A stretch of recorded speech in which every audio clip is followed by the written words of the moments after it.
Hadirin yang dimuliakan Allah, ucapan ghibah yang sering terucap dengan lisan kita, baik dengan lisan maupun dengan tangan yang kita tulis dengan tangan kita. Sebab tangan yang menulis adalah ahadul lisanain, bahwasanya tangan yang menulis sama dengan lidah yang mengucapkan. Sebab pada hakikatnya innal kalama la fil fuadi wa innama ju'ilal lisanu 'alal fuadi dalila. Ucapan yang sesungguhnya ada di sini, dan lisan atau tangan hanyalah penerjemah atas apa yang ada di dalam dada dan sanubari kita. Karena itu jangan sekali-kali kita menyebutkan kejelekan orang lain, baik dengan ucapan kita maupun dengan tulisan kita. Terkadang kita menganggap remeh perkara kecil, kita duduk berjam-jam hanya untuk ngomongin kejelekan orang, hanya untuk menyebutkan hal-hal yang tidak baik dari orang lain.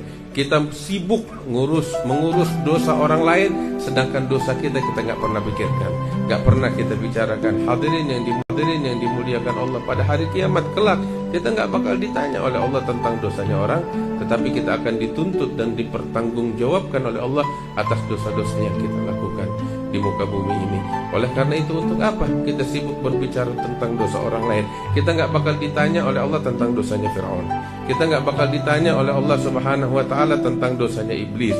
Kita nggak bakal ditanya oleh Allah di hari kiamat apakah kita dahulu waktu hidup di dunia melaknat iblis atau tidak. Itu nggak bakal jadi bukan masalah penting. Kita nggak bakal masuk neraka karena kita nggak melaknat iblis. Enggak. Allah nggak bakal nanya kita tentang hal itu, tetapi Allah bakal tanya kita tentang dosa yang kita lakukan. Allah akan bertanya tentang setiap pernyataan yang diucapkan oleh lisan kita. Wa ma yalfidhu min qaulin illa ladaihi raqibun atid. Tidak terucap suatu ucapan melainkan dicatat oleh raqib dan atid. Diperintahkan oleh Allah untuk mencatat semua kalimat yang terucap oleh kita.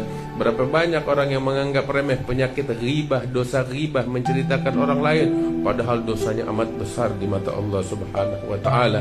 Sampai ulama menegaskan bahwasanya dosa berghibah itu di mata Allah lebih besar, sebagaimana di dalam riwayat hadis, daripada 30 perzinaan. Naudzubillah min dzalik. Di dalam riwayat yang lain, lebih besar dosanya daripada seseorang berzina dengan ibunya sendiri.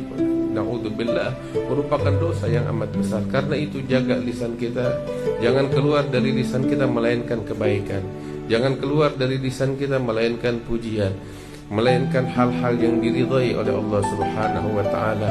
Karena inilah yang disaksikan oleh Rasulullah SAW. Sampai dalam riwayat Abu Dawud, Nabi besar Muhammad SAW tatkala beliau melakukan di perjalanan Isra wal Mi'raj, beliau melihat sekelompok orang sedang menggaruk wajah mereka.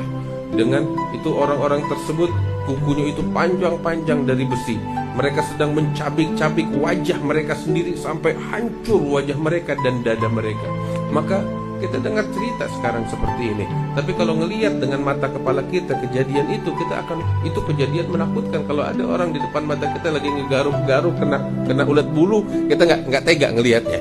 Bagaimana halnya ini yang disaksikan oleh Rasulullah, orang kukunya panjang dari besi tajam, dia menggaruk-garuk wajahnya dan dadanya sampai itu dagingnya lodo dari tubuhnya, berjatuhan itu dagingnya. Kalau ada depan kita kayak begitu, bagaimana keadaannya? Bagaimana keadaan kita melihat hal yang menakutkan semacam itu?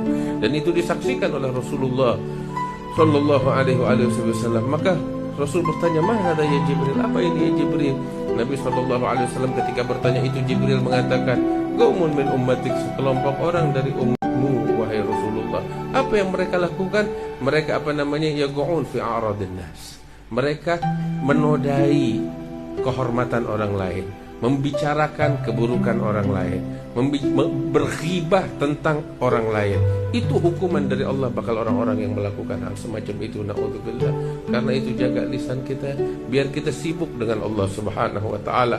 Orang yang di dalam hatinya menyadari tentang kedatangan hari kiamat, tentang hisab yaumul qiyamah, menyadari bagaimana beratnya menghadap kepada Allah di hari kiamat, gak bakal punya waktu untuk ngurusin orang lain.